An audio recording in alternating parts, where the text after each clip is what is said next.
11ஆவது வருடம் 16 வருஷம் 10 வருஷம் தொடர்ந்து நம்முடைய இதய அம்மா ஜெயிக்கிறாங்க. அப்பதான் தம்பி எல்லாம் அமைச்சர்களாகி எல்லாம் வந்தாங்க. ஆக வெற்றி தோல்வின்றது மாறி மாறி வரும்.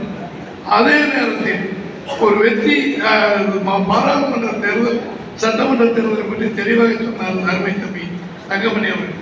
பாராளுமன்ற தேர்தல் வெற்றி வைத்து எம்ஜிஆரே குலைக்க பார்த்தார்கள், அது எடுபடவில்லை என்ற செய்தியை அவர்களுக்கு சொன்னார்கள். நீங்க தயவு செஞ்சு புரிஞ்சுக்கணும். இன்றைக்கு இருக்கிற நிலையில் அதிமுகவை கூட்டணி என்று பலத்தை வைத்து ஸ்டாலின் அவர்கள் ஆட்சியெல்லாம் நிரந்தரமாக பிடித்து விடலாம் நினைக்கிறார். ஒண்ணுமே நடக்காது. ஏறி இருக்கிற விலைவாசிகள் அத்தனை உயர்ந்து போய் மக்கள் கொதித்து கொண்டிருக்கிறாங்க. பெண்களுக்கு தான் தெரியும். வீட்டில் விலை வரும் செலவு செய்யறாங்க. அவங்க தான் எப்படி விலைகள் இருக்குதுன்னு கேட்டுட்டு அதை ஆண்கள் நம்ம சம்பள பணத்தையோ வருமானத்தையோ கொடுத்துடுறோம். அத்தனை பெண்கள் கொதித்திருக்கிறார்கள். அதை நம்ம தெளிவாக போய் சொல்றதுதான் அன்பு சகோதரி கோகுலேந்திரா அவர்கள். இந்த பகுதிக்கு பொறுப்பாளர் இருக்கிறவங்க நான் எல்லா பகுதிக்கும் போனேன், ஸ்கூட்டரில் போனேன், ஆட்டோவில் போனேன்.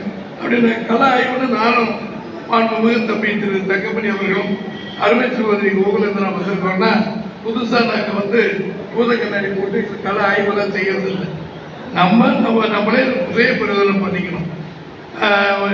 ராமன் வந்தா குப்பனுக்கு பிடிக்காது, குப்பன் வந்தா சுப்பனுக்கு பிடிக்காதுங்கிற மாதிரி இந்த ஆட்டிடியூட், இந்த நிகழ்ச்சி இது மறையணும். அதை நீங்க ஒவ்வொருத்தரா உட்கார்ந்து ஒற்றுமையை பாருங்க. நம்ம சகோதரி கௌகுலேந்திரா அம்மாவை நான் கேட்டுக்கிறதுலாம் அருமை மாண்புமிகு தம்பி திரு தங்கமணி அவர்கள் நாங்களும் கேட்டுக்கிறதுலாம் கலாய்வு செய்யும் போது ஒவ்வொரு வட்டத்திலும் ஒவ்வொரு பகுதியிலும் எத்தனை குழப்பங்கள் யார் யார் சண்டையில் இருக்காங்க லிஸ்ட்டை கொஞ்சம் கொடுங்க.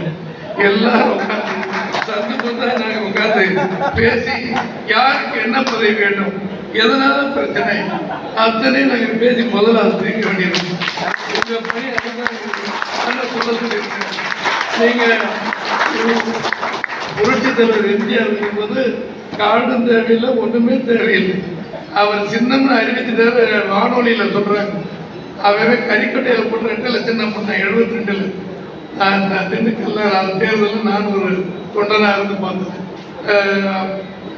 இதுல மரத்தில் இருக்கிற இலையை பிடிக்கி ரெட்டையில போட்டாங்க. சின்னம் போடல, காசு கொடுக்கல, டீ எவ்வளவு வாங்கி கொடுக்கல. ஆனா 1,62,000 வாக்கு வித்தியாசம். இந்திரா காந்தி கோகடித்த கட்சி அந்த தலைவன் பின்னால் நம்ம இருக்கிறோம். இங்க நாங்க பேசும்போது தம்பி சொன்னார் தங்கமணி அவர்கள், சந்து பொந்தெல்லாம் கோஷ்டியா இருக்கு நம்ம ஊர்ல, அதை தீர்க்கணும். நம்ம மேடையில் பேசி ஒன்றும் பண்ண முடியாது, முதல்ல அதுக்கு ஒரு செக் வைக்கணும்னு சொல்லியிருக்கிறாரு. சகோதரி கோகுலம் அவர்கள் திறம்பட நாடாளுமன்ற சட்டமன்ற அமைச்சர் பொறுப்பேற்று அம்மா காலத்து நாங்கெல்லாம் ஒன்றாக செயல்படுறோம். பொறுப்பாக இருந்து எல்லாத்தையும் பார்ப்பாங்க.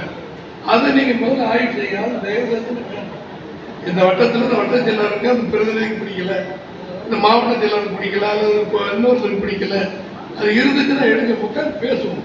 நம்ம 3 பேரும் உட்காந்து பேசலாம். அதுல சரியாகலைன்னா வேற நடவடிக்கை பொதுச்செயலாளர் கொடுப்பாரு. அப்ப பார்க்கல ஆபரேஷன் பண்ணா வைத்தியம் பண்ண முடியாது.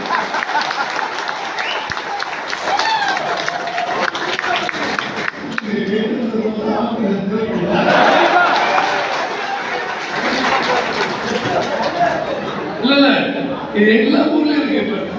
மாவட்டத்தில் நாமக்கல் இருக்காது, நான் திண்டுக்கல் இருக்குன்னா இது வேற பிரச்சனை.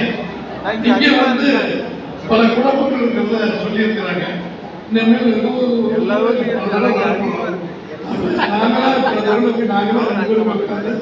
கோகுலம் மட்டும் எல்லாரும் யாரும் அவங்க கூப்பிடுங்க. அங்கே இருக்கிற டீக்கில் அவங்க கூட கேட்டுருவோம். எங்களுக்கு ஒன்றும் புதுசு இல்லை, எங்களுக்கு ஆள் இருக்கு, நாங்களும் பேசுவோம். அதை சரி செய்யணும். அது பண்ணிட்டாலே போதும். எதுக்கு நான் சொல்றேன்னு சொன்னா, பல வேலைகள் விட்டு நம்ம எல்லாம் உட்கார்ந்து இருக்கணும். 72 எழுச்சி அப்படியே இருக்க கட்சி. ஒரு சாதாரண மனிதன் விவசாய குடும்பத்தில் பாருங்க, ஒன்றிய